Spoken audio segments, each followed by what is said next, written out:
Hey guys, we're gonna be looking at diving into After Effects this week and checking out the user interface and looking about how we might set some keyframes and get some animation and some things along those lines.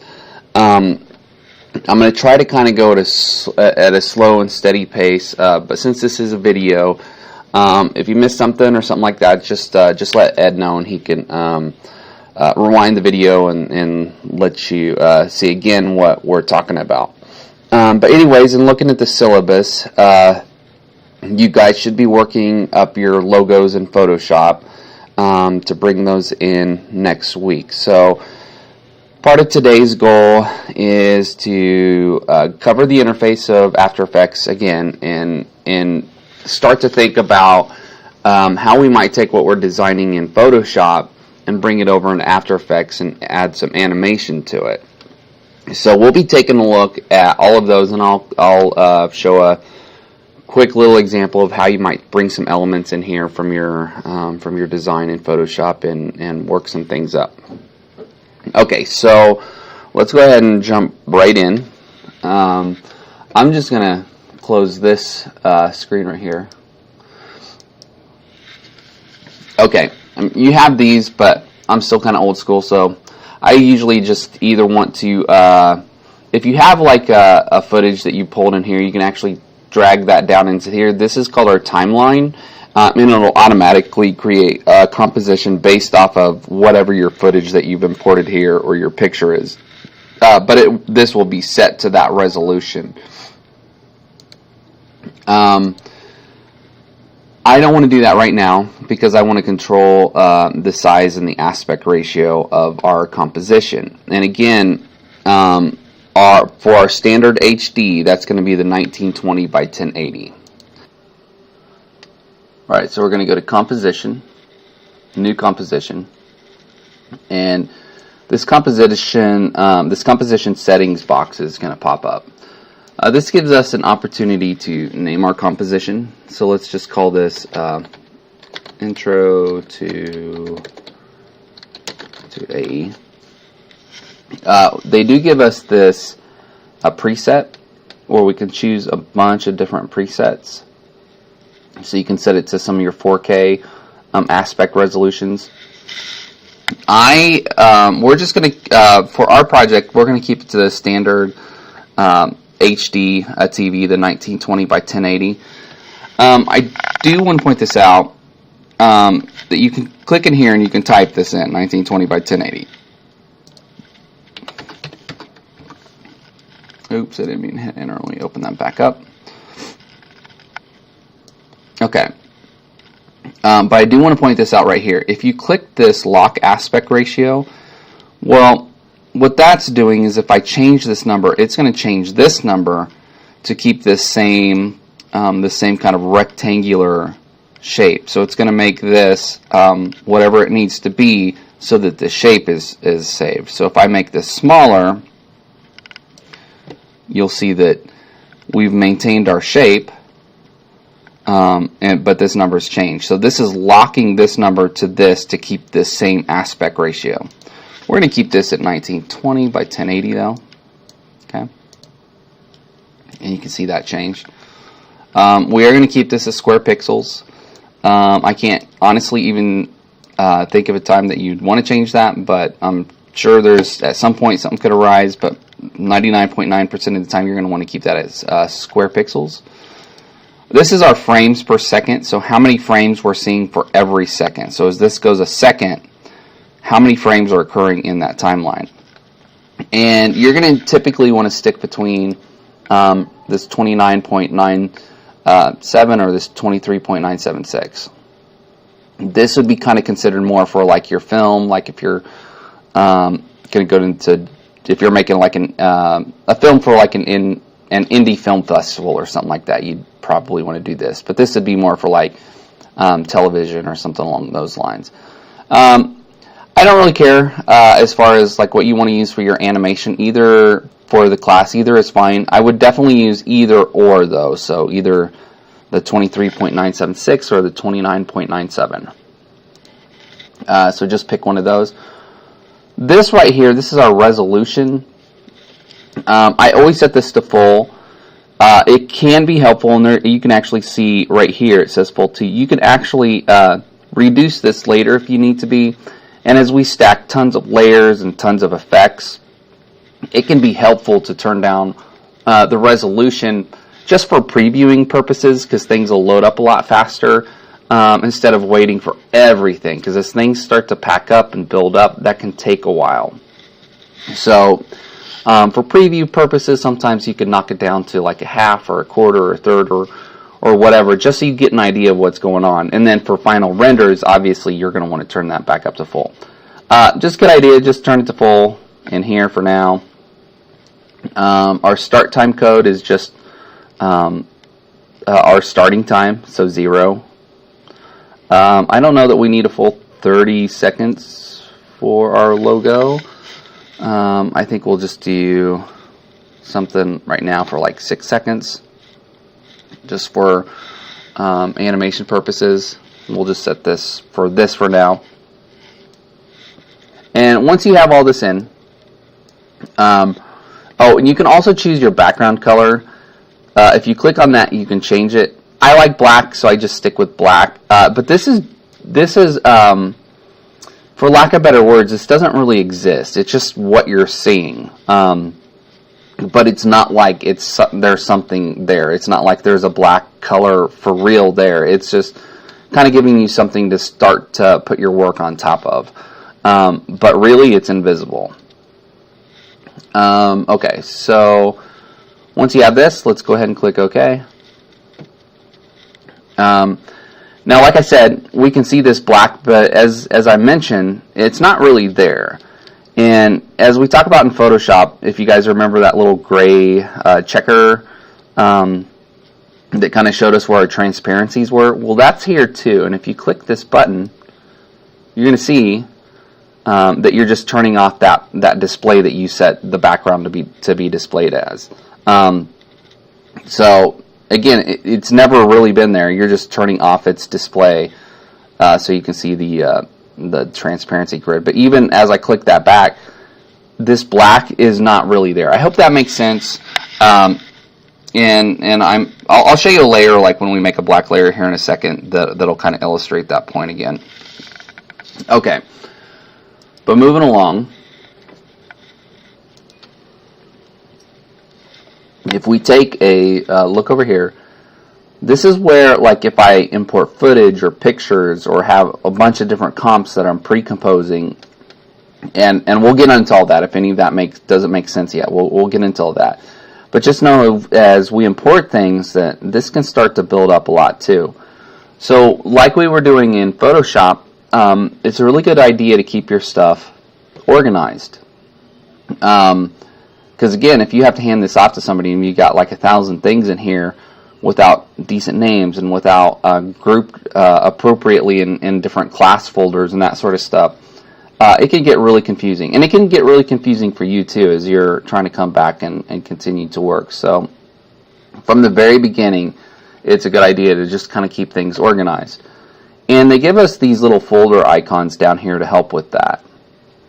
So if you just click that, it's going to pop up a little folder where you can start putting things into.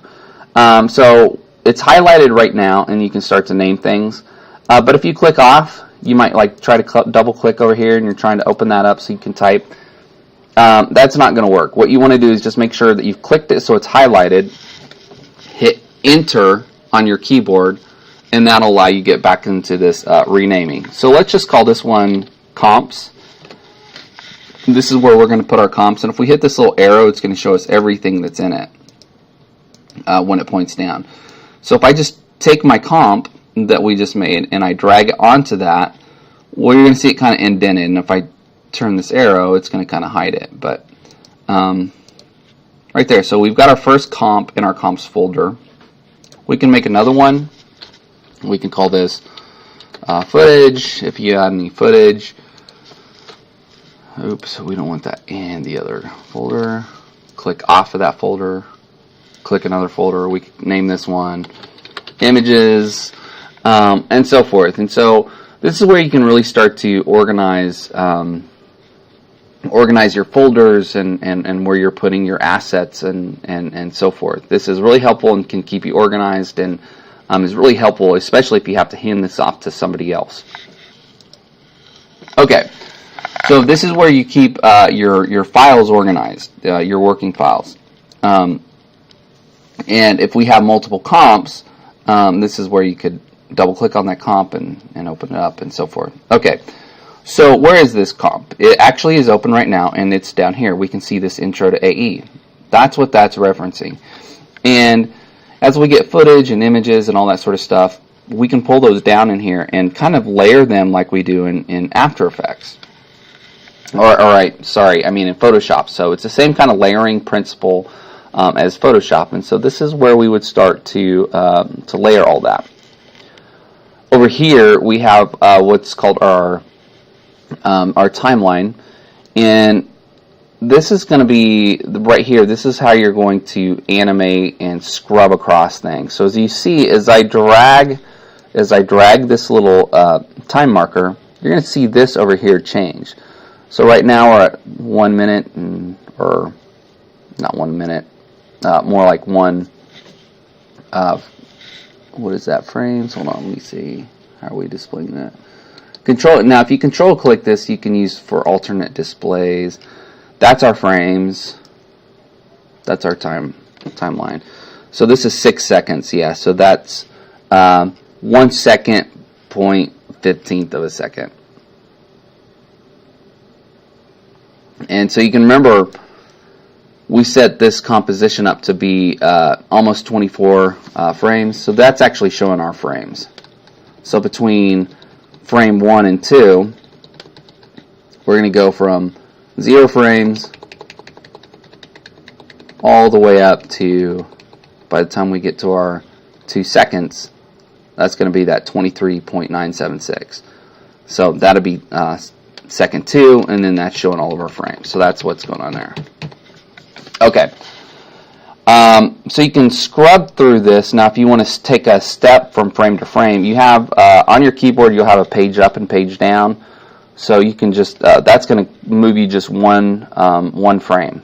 So if I hit page up, you're looking over here. If I hit page up, I'm at 2 seconds and the 3rd frame. Well, if I hit page up, that's going to put me at 2 seconds in the 2nd frame. Or page down, I'll go the other direction. So if you need to move frame by frame, sometimes that's helpful. When you're getting into very specific animation and timing things up, that can be real helpful. Anyway, so that's our timeline, and that's how you navigate around that. Alright, so again, if we click this, we can see our transparency. If we toggle that off, we see that just general black background that we chose. Well, let's actually put something into our composition, because like I said, nothing's there, and as we click that, we can see that nothing's there.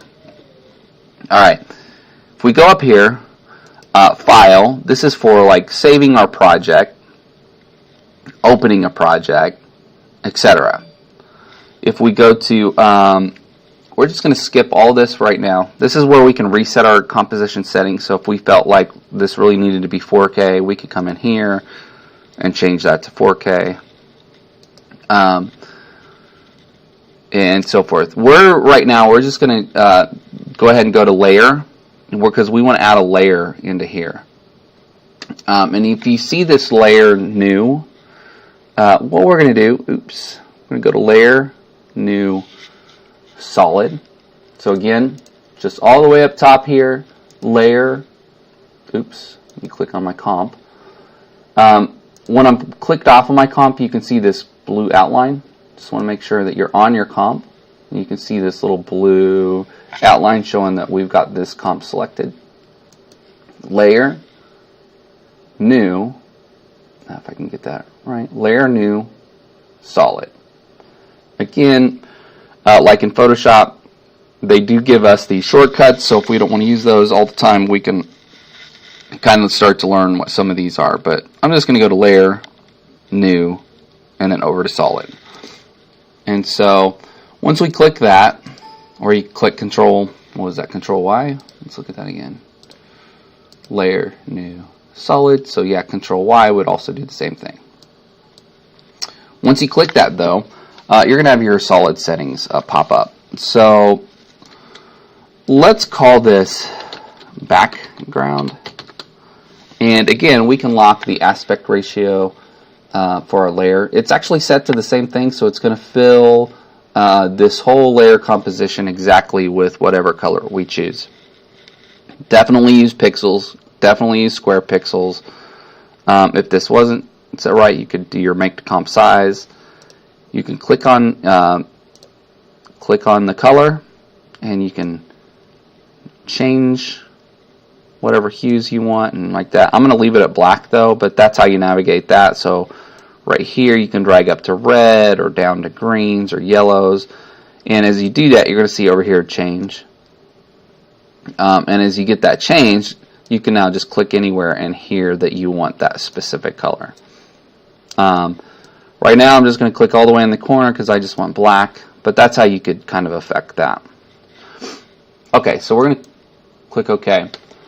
Now, a minute ago when we clicked this, we saw all those little checker boxes which showed us that nothing was there. Well, if we click it now that we have a full black layer in there, we shouldn't see any transparency checker boxes.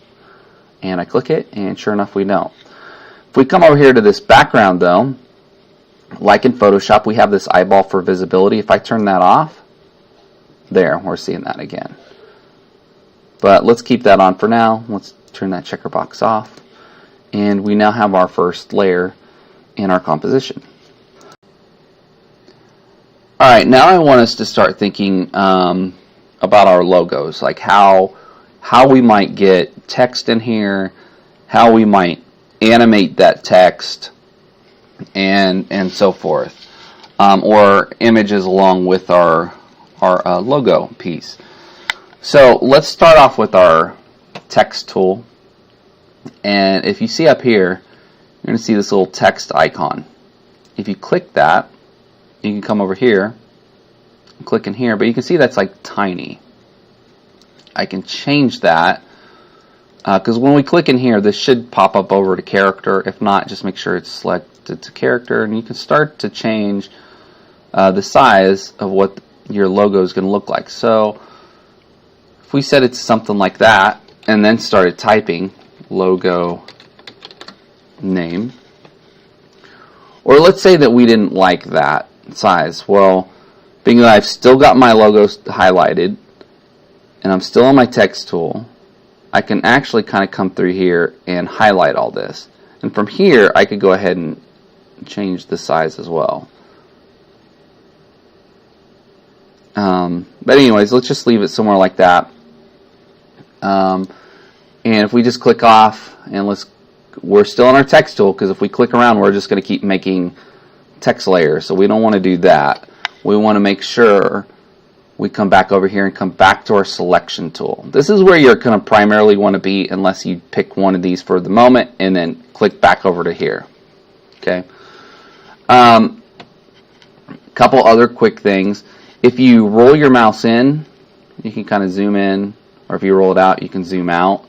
If you hold your space bar down, you're going to see it kind of highlight over to here, but I keep it selected on that, and then I can just hold my space bar down and then click, and I can just kind of grab my canvas, so to speak, and position it where I want. And then just click off your space bar. Oops, I actually did a little animation there. I wasn't quite ready for that. Okay, so space bar, left click, I can move things around, space bar to get back off that, and it gets me back over to that. Now it's kind of pushed up, so I kind of just want it centered. Okay. The other thing to kind of point out too, middle mouse roll in and out will kind of allow me to zoom in and out, but you can also do it manually here.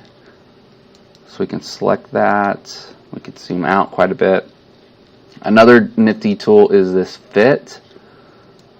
Because if you click fit, and let's say you resize your screen, because say you got a ton of layers in here and you want more room in there, well, you could pull that up.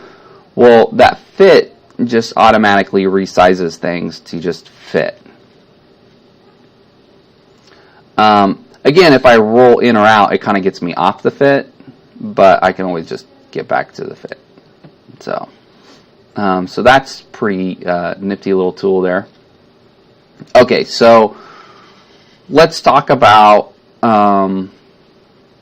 animation and keyframes and some things like that. Okay.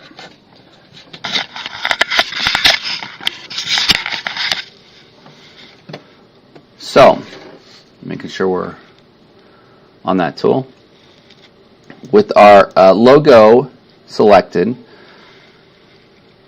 down here, let's go ahead and click this little arrow, and you'll see some things pop up. There's this text stuff. This is really cool. Definitely play around with it. I'm not going to pop in or talk about it right now. I want to focus more right now on the transform tools, but just know that that's there, and there's some things you can do with that. So that would be something for you to explore.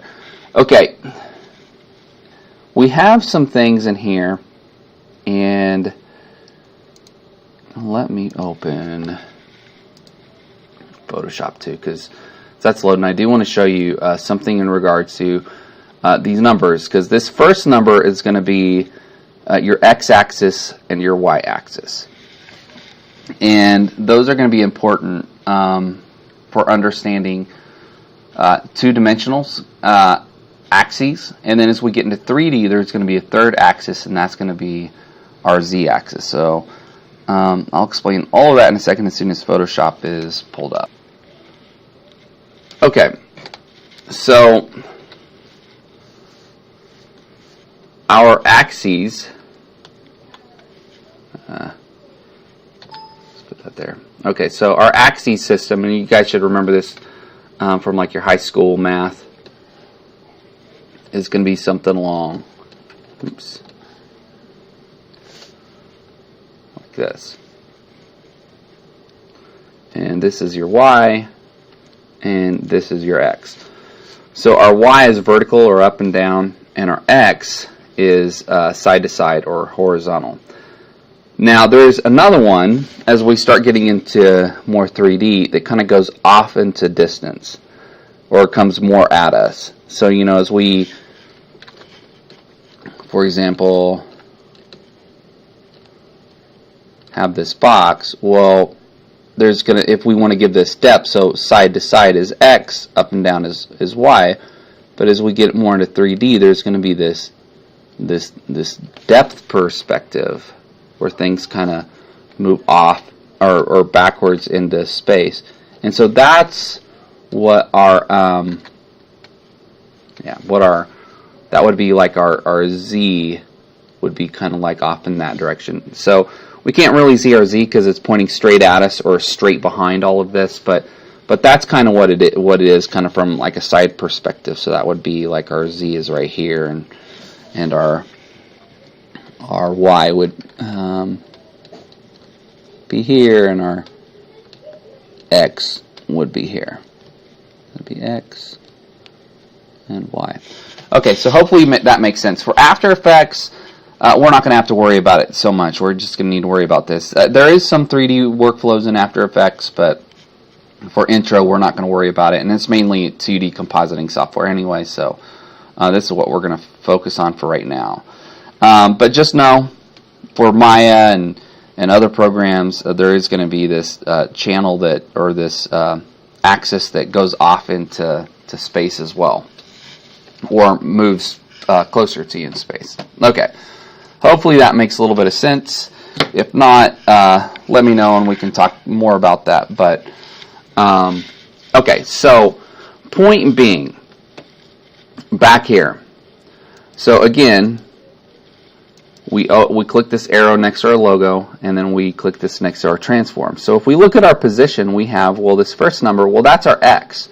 And if you remember, x is side to side, and y is up and down. So usually our axis system in our 3D software is going to be written in this order: x, y, and then also z. So x, y, Z. After Effects, for right now, we're only going to be worried about X and, oh boy, I did not, my pen's a little sensitive, X and Y. Okay. So, point being, X, side to side, this number, Y, is up and down. So as you see, as we kind of scroll on this X number, that's going to go side to side. The second number is going to go up and down. Okay, the reason I'm pointing this out is because we have these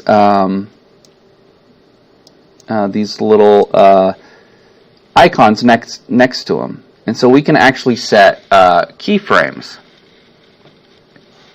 So if I set, if I drag this, let's do this. If I drag this all the way off to the side of the screen, with making sure I'm all the way at the beginning at the front of the timeline. So this time marker is all the way at the beginning. If I pull this all the way over here,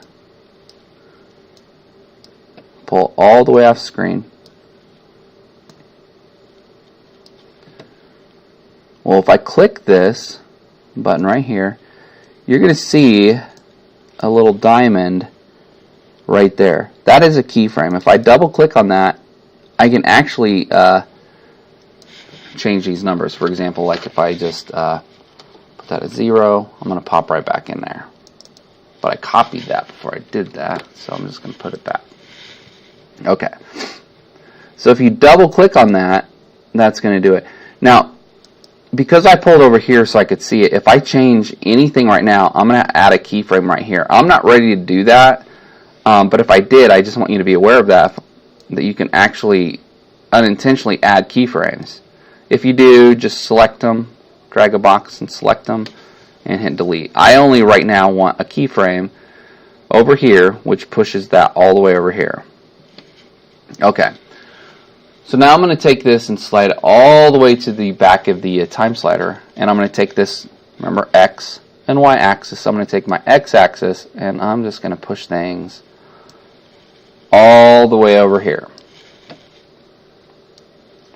And by doing that, it's created another keyframe right on the marker, because again, kind of like when I was over here unintentionally adding keyframes, here I meant to. So I drag all the way there and then did that. So now if I take this time marker and I slide back through, you're going to see an animation. Well, we have this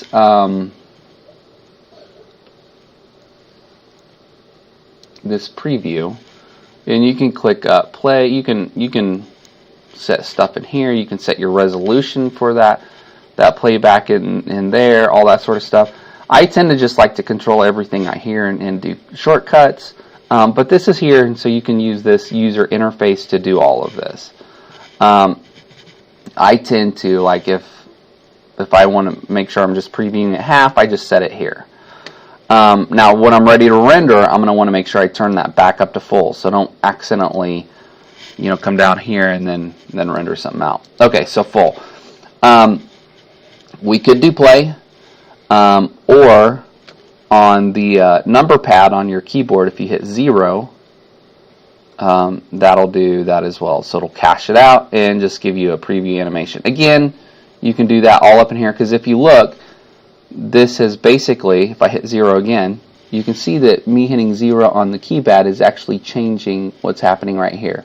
So right now it's not playing. If I hit 0, you can see that that's changed and it's playing. So it's just a shortcut to drive this, but you can do it all from up here too.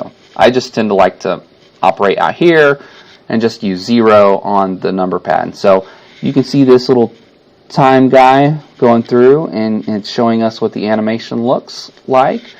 And so we have a basic animation right now of our logo going across our screen from left to right, so along the x-axis. So yeah, so we've got a basic animation. You could click 0 to stop, or just click in there and that'll stop as well.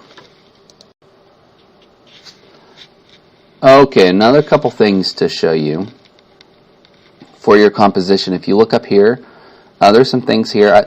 the one thing I kind of want to take for you to take a look at is this right here. What this is, if you turn this on, this is turning on motion blur for the whole composition here. Now, that doesn't mean that that we're going to necessarily get motion blur, because we have to then, once we turn it on for the composition, we have to turn it on for each layer. So it's basically making it available to us. But maybe we don't want motion blur for every single layer. Well, this is where this allows us to turn it on per layer. So we've got to turn it on for the composition, and then right here, I can turn it on for the layer. And you can see a little bit of motion blur. I don't do this, but I just kind of want to demonstrate this. So if I come here, right around here somewhere, if I just take this keyframe and I can move it, if I move it, you're going to see that motion blur get more intense because things are moving much faster. So just by dragging that keyframe, you can see, because it's moving so much faster, you can see that motion blur is really blurring along that x-axis. So you can see that blur is happening along the x-axis in this direction. So just be aware of that. That's a nice tool because we can add motion blur to things.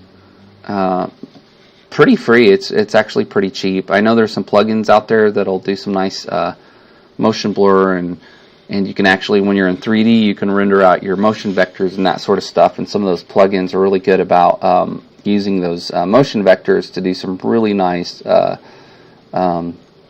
motion blur. But just be aware that there is an in-house option, so to speak, right here that you can do some motion blur for things that you're animating inside of After Effects. So that's nice. So we do have this basic animation. I do want to show you a couple other things. So what I'm going to do, I don't want to lose this animation. But if I duplicate this layer, and the way I did that was I selected this layer and then I hit Control D, as in dog, so Control D. I don't want 3 of these, so I'm going to delete that one.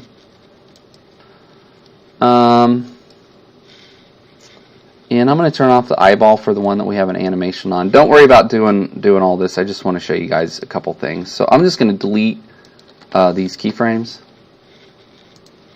And I'm just going to take that and move that around here. I just wanted you guys to be aware of some of these other things. So, and they all have the ability to put keyframes on them. So the anchor point is actually that point right there. And so what that is it's saying that this object is moving from this being its starting point, or it's going to rotate around this point. So we can change that anchor point. So if we want to push it along the x-axis, we can push it along the x-axis. Or another way to kind of demonstrate this, and again, you can put keyframes on this.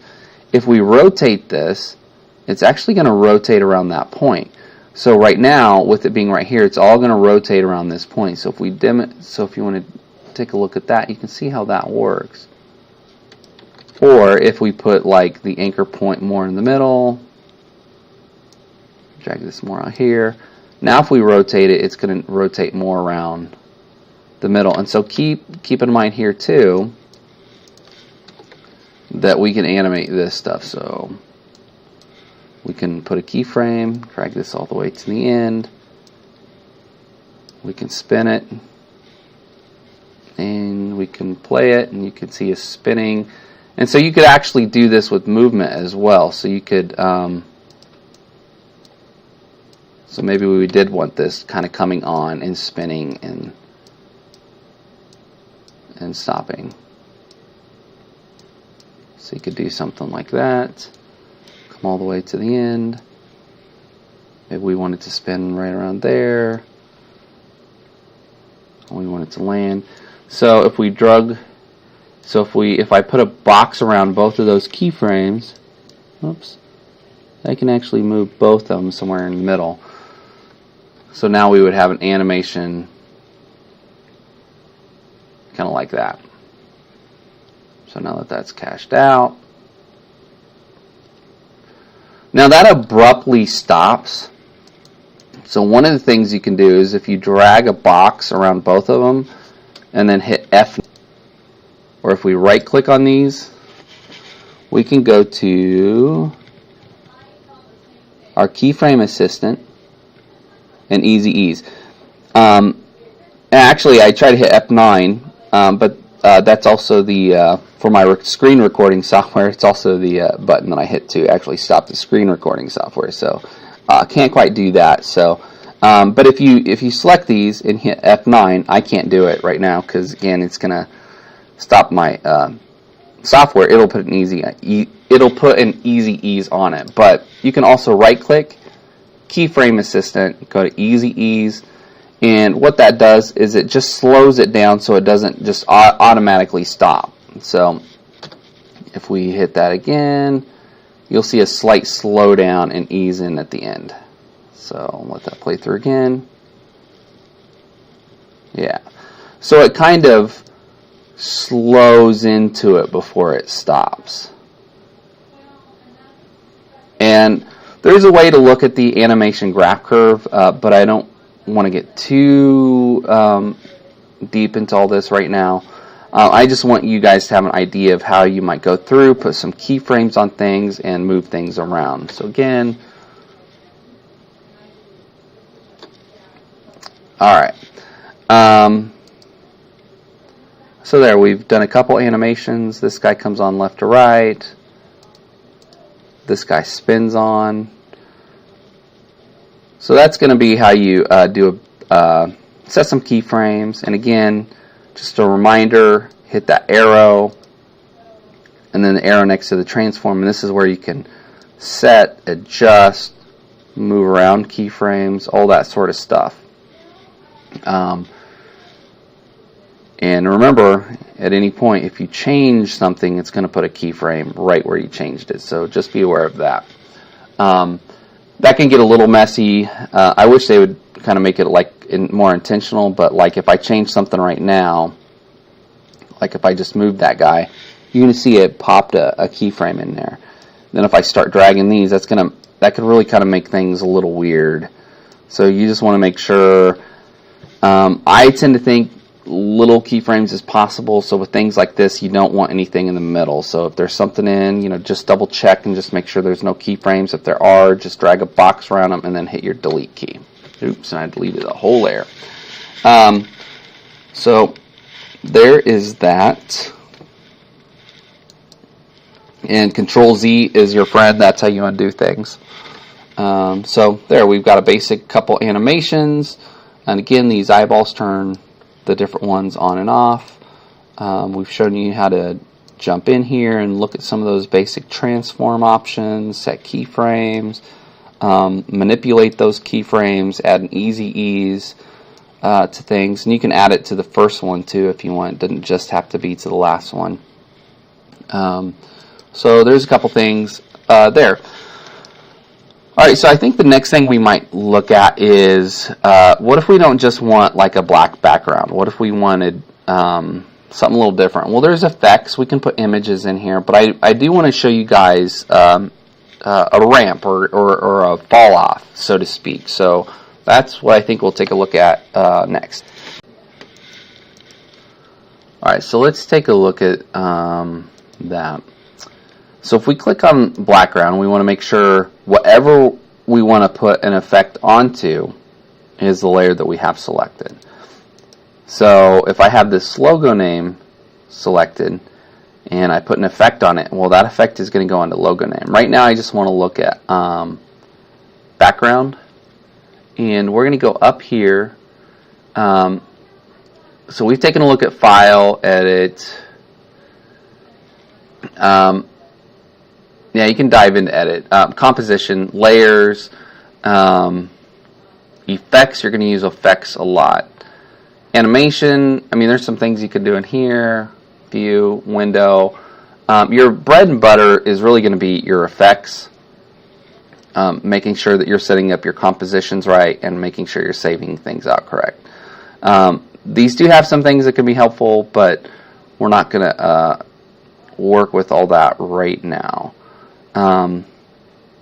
Although just looking at this looks kind of interesting. VR Comp Editor, I hadn't noticed that before. So anyway, so let's look at our effects. So if we go, so we make sure we're on background, and we go to Effect, and we come down to any one of these are going to have different things. So like your blur and sharpens are going to have tons of different blurs and sharpens and things like that. And they all do some really cool things. Like, not to get off on a tangent, but I'll just show you. Don't do this. Just let me show you this. CC Vector Blur. This is a really kind of fun blur in the way that you can see kind of how it blurs things. Kind of gives it kind of like a sharp blur, like it goes to the middle, and so they all have different types of blurs. So they're very different, stylized, and so a Gaussian blur is more of your traditional blur. It's just going to blur things out. So that looks a lot different than the CC Vector Blur. So, and the reason I'm pointing that out is, not all the blurs and all the sharpens are the same. They do things very differently. Because again, that CC Vector Blur looks really different than that Gaussian blur and what it does, and it gives you different looks and different effects. So, point being is, they're not the same thing with just different names. You want to go in here and you want to play with all these and see what they do, because they can be very different in their look and their workflow and their approach and all that. Okay, so making sure we're on background, we're going to go down to Effect. We're going to go down to, definitely check all these out though, because there's all sorts of things you can simulate, particles and that sort of stuff. But for right now, we're going to go to Generate, and I just wanted to show you how to make a basic a gradient or a ramp. So the first thing you're going to notice is we've got black at the top and we've got white at the bottom here. Well, you're going to notice over here we've got different colors. So if I click on that black, well, we can change again, and remember here we can change types of colors and all that sort of stuff. I'm going to leave this at black, but maybe you want this to be more of a red. And so you can do that. So now we've got a black to red. And now what we have are these little points here that show basically where our points are in space. And so this is basically 960 pixels over. So if we put like this at 0, I believe that should go right there. So this is 0. That 960 is the middle. And so this point, and if I move this point, you're going to see that it changes all of this. So this first point is my black point, and so I can change where this goes. Okay, or I can change it here if I want to slide it along the x-axis or up and down on the y-axis. I can do that, or I can just kind of take it and manually put it where I want to go. Before I get too far into that, I do want to point out too that there is different types of ramps. So you have a radial ramp, so you could look at that as well. I'm going to leave it linear for now. But this is just the one point. We can actually take this other point and move it around as well. And so you can see here, that's changing that. So we could slide that along, back forth along the x-axis. And again, notice we have little stopwatches for all of this. So we could actually animate the background if we wanted to as well. So we could click the stopwatch for this first point, the stopwatch for the next point, and we could go all the way to the end. Oops, I lost that point. A lot of times if you lose it, just like I did, like that, like the points disappeared on me. If you just come here and you just kind of affect that, well, they pop back up. So again, right there, because I'm off the layer. But if I just select that and drag it, you'll see that I have access to that again. So if I open this up, well, now I have this effects panel, and if I open up effects, and I open up the gradient ramp, well, there you go. You can see the keys again. So the way I did that again is coming over here to this arrow for the background, because that's where my effect is. And if I want to get back to the project, just remember I can click over here to the project, and I can affect my projects or my my footage or anything like that, or I can click back over into effects and get back and forth. So that's how you get back and forth to things you're wanting to pull down here as compared to the different effects on the different objects. So as you start clicking through things, as I click on this background, you'll see that that's where that is. Okay, so the way I got back to those keyframes was I click that arrow. I know that we're doing effects, because remember that was an effect generate gradient ramp, so I know it's an effect. So I want to click the arrow next to effect, and that's the name of it. So the gradient ramp, so I want to open that up. And again, now I have these keyframes, so I can move those around or do whatever I want with those. Since we did put a little bit of an animation on it, you'll see that that changes as well when we move that logo. So there's all sorts of stuff you can do here too. And you can put different effects on that. You can simulate different things. But point being is I wanted to show you how to put some keyframes on things, be able to move things around, get some basic effects on things, and so forth. The other thing I might want to show you is how to get things in here from your Photoshop files and be able to manipulate those as well. So it's going to be a very similar process as far as keyframes and so forth. Okay, so let's take a quick look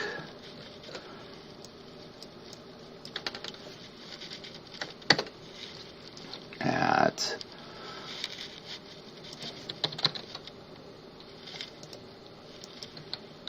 okay.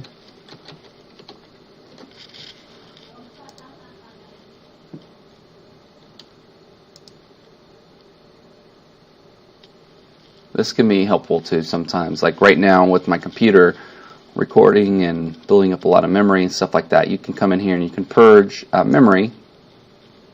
So I'm just going to purge all memory.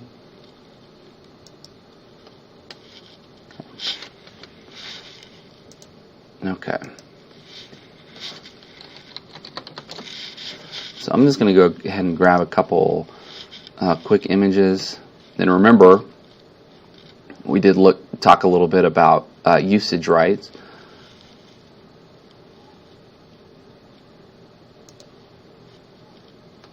So making sure that you're getting stuff that you have rights to be able to use. So I'm just going to grab something real basic. Well, is it?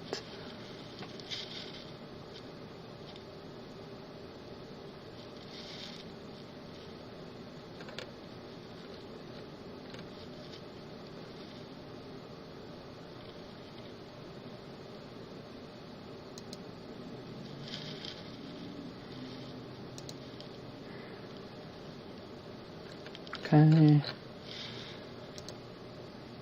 You can see that took us right to a public domain image site. So by changing that to label for reuse, it does just kind of automatically make sure that it's giving us stuff that we can use. Stone. Oops. So my computer is lagging a little bit here. Try that again. Nope. Try that again.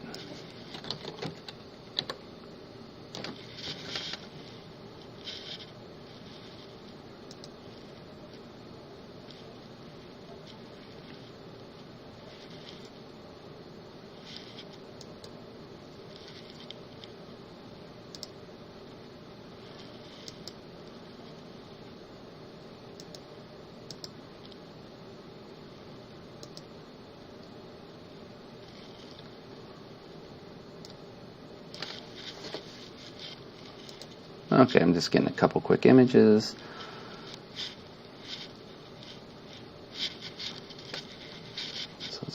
over.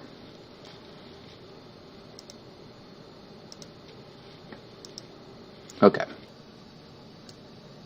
Alright.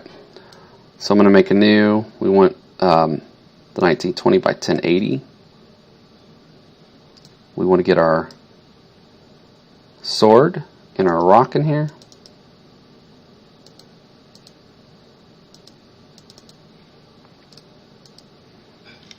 So again,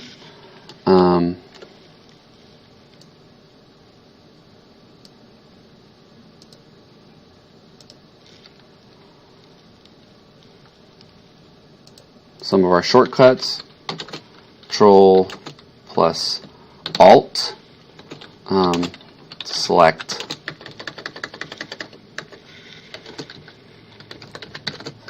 all, Control plus C is copy, Control plus V equals paste. These are some of our shortcuts.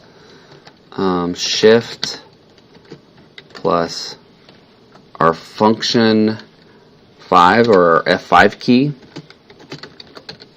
is fill.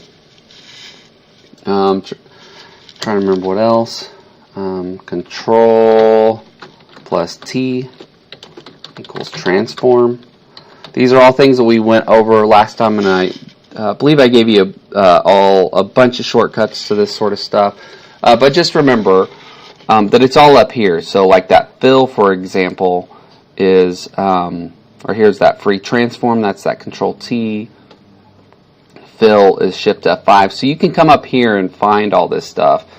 But these are just some quick reminders on shortcuts. Okay. So again, Control A to select all, Control C to copy.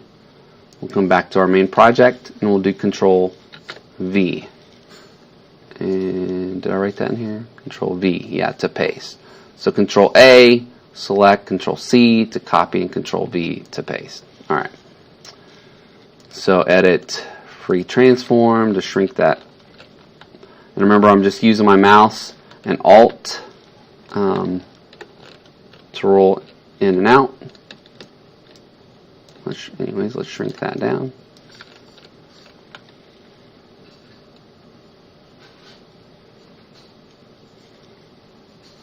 Okay. And I'm just going to hit enter when I'm done.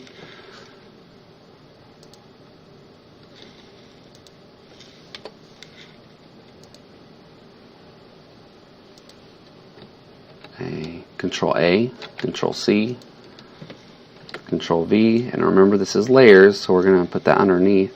But as you can see, again, kind of like we talked last time, we need to make some selections and need to use our selection masks to layer things. So let's turn off our rock, make sure our sword layer, so we'll just name everything sword, rock, so make sure our rock layer is highlighted. And this tool, this quick selection tool, is great. And so we can just go through and click and grow our selection. And right there, not too hard, got a pretty good selection. And now we just want to make sure we do our layer mask. We can turn that off. And actually, let's turn our background black. So if you remember, Shift F5 or Edit, Fill, making sure that's on black. We can just turn that to black. Okay, let's turn our rock back on. Make sure we select our rock layer, because remember we're on this layer, so we want to make sure we're on our rock layer. And we can just kind of go through and start clicking on it, get some selections. And I'm not going to get too anal on this, I just kind of want a rough selection. If we hold Alt down, we can subtract that, but I won't do that. I'll just paint all this out real quick.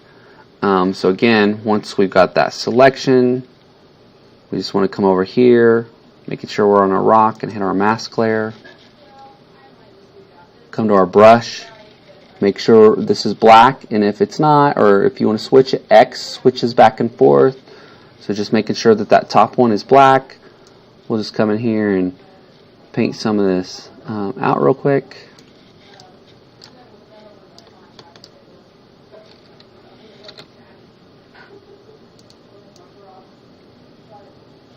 And I'm just going to do this rough because it's just a demo.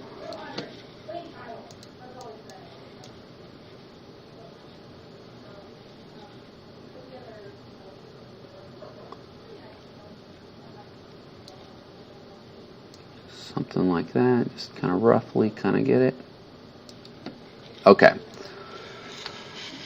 Now for something new. We did not talk about alpha channels last week. So we did talk about how to create, layer masks for each layer. We did talk about all that, so that should be a good reminder to you guys on how to do that. But we need to create alpha channels so that we can export these into After Effects, and After Effects can see the transparency. Like we talked about, so that the After Effects can see that there's nothing else but the sword. So how do we do that? Now that we have our layer masks, we can actually use this layer mask to create an alpha channel.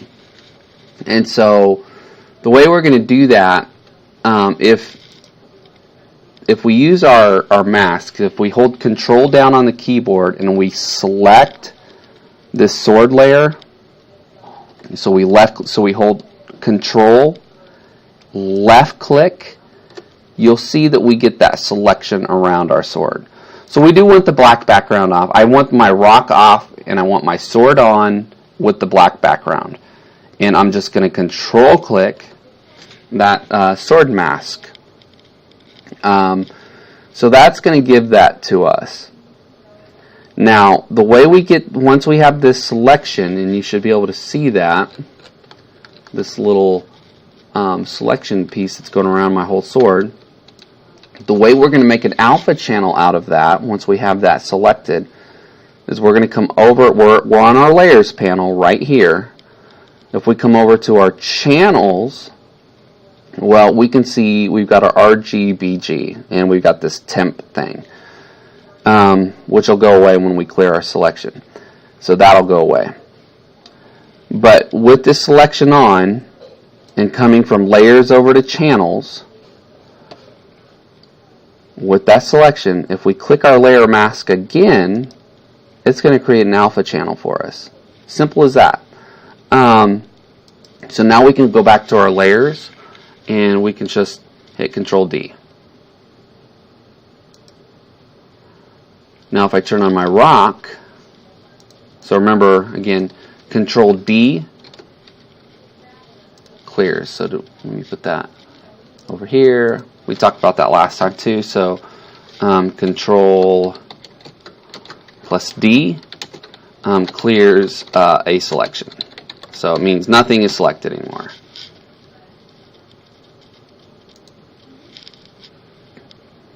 So we have an alpha channel for our sword. We have our sword just on black. From here, we can go to File, Save As. I like TIFFs. So let's look at that again, but a little bit slower. So File, Save As. Change this to TIFF. We don't want multiple layers, so uncheck that. We do want alphas checked, and we do want this as a copy checked.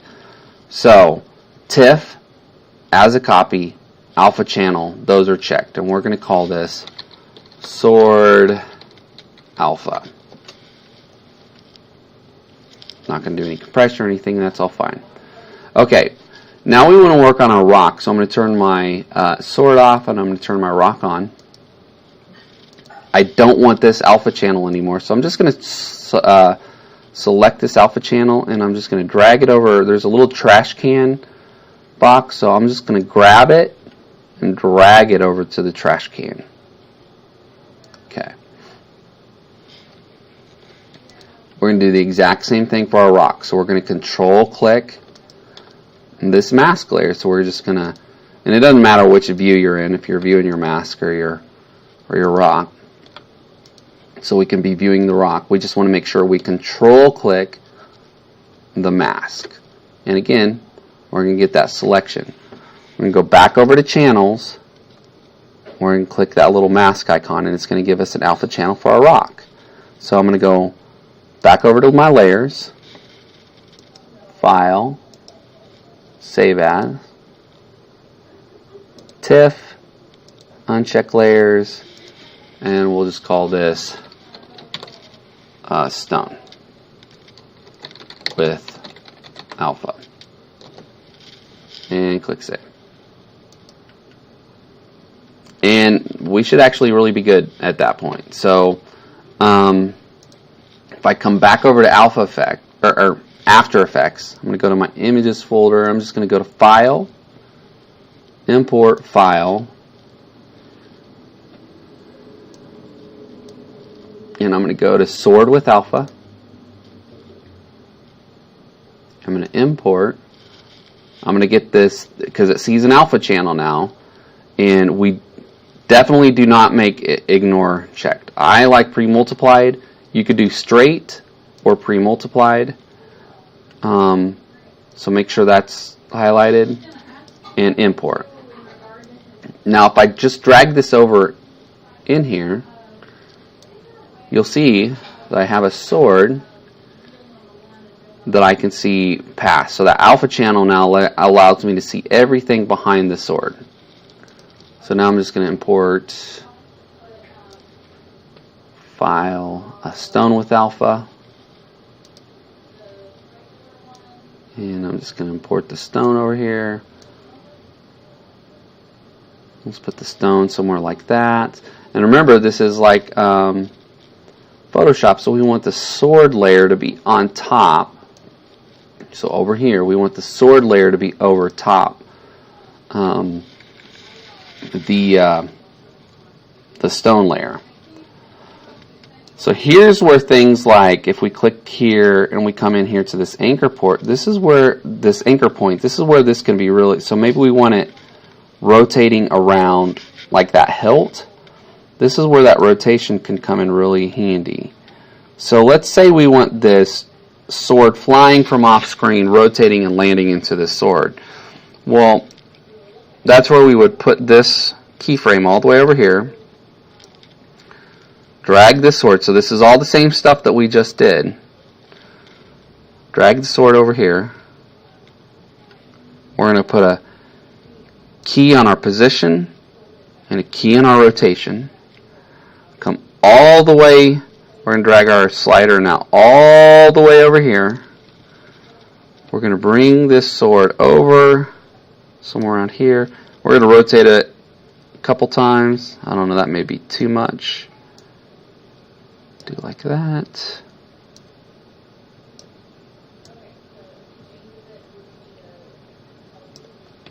Okay. So now we have keyframes over here. So our sword should be flying on to hit right into the rock. Let's see.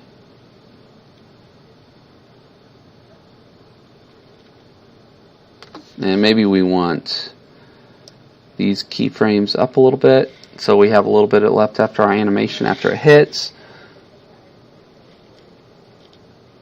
Okay. Now we do want to make sure that it looks like it's sticking in there. So there is an option called a mask. So what we could do is on our sword channel, let's do this. We're going to use a mask. I'm just going to shrink all this now. Let's say that we're happy with our animation. Maybe we want to select these and hit F9, or again, easy ease, so it kind of eases into it. I don't know, maybe we don't want that because maybe we want it to feel like it really hits into that rock. But let's say we're happy with that. We can shrink this, and let's just create a new layer. So up here, let's go to Layer New, Solid, and let's just call this Stuck in Stone Alpha. Okay. Let's turn the eyeball off so we can see what we're doing. But there, if you look up here, so we can still work on this layer even with the eyeball off. If we come up here, you'll see a pen tool. And the pen tool is pretty nice because what we can do is we could say, click the pen tool, and we could say, we could just draw kind of like a box around like this. Something like that. So making sure that we're on this layer when we draw that, because we don't want to draw on the sword one. So making sure that we're on this layer when we draw that mask. So let me just delete that again, show that again. So we want to make sure we're on that layer that we just created. Our pen tool is selected, and we're just gonna, oops, yeah. Just getting a different colored mask. I thought we were making a layer shape or not. Okay, so just something like that. Now, if we turn this eyeball back on, well, that mask has now just shown us where that layer is visible. So what we can do, let's go ahead and, before we accidentally click any more pen things, right, because we don't want to make any more masks, and I did, so if I open this up, if you accidentally do, you'll see this masks, and you can just select that second one, and, oops, I don't want to change the color, I want to just delete it, so just hit delete on your, okay, let's just do, click that, so get off of our pen tool, click that, click the mask, and hit delete. And I could delete this one too, but I don't want to, so I'm just going to leave that there. Alright, I'm going to shrink that, I'm going to shrink that, I'm going to turn my eyeball off. Now, here's the tricky part. If you right click, if you see where sources names and parent links, if you right click on sources names, you're going to get up a box like this that says columns. And what I want you to look for is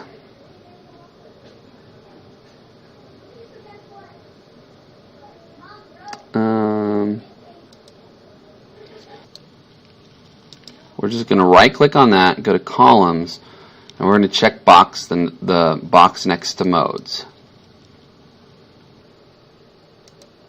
And so this will bring up a couple extra columns called your mode and your track mats. And so we're going to use the track mat to cut away parts of the sword that we don't want to see, so it looks like the sword gets stuck in the stone. Now, I just want to select my sword alpha, and I want to come over to the second one that says none, right here in the middle, and I want it to go to alpha mat, stuck on middle. So basically, actually let's go to alpha mat, inverted, stuck on middle.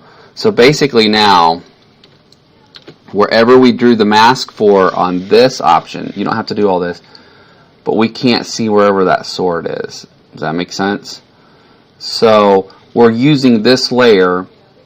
We're telling our sword layer to look at this and say, don't be visible wherever this is by saying alpha inverted. Okay, I hope that makes sense. If not, just kind of watch that a couple times. But now, if I hit my 0, we'll get an animation, something like that, and it looks like the sword gets stuck in the stone. And honestly, I don't like the easy ease on that, so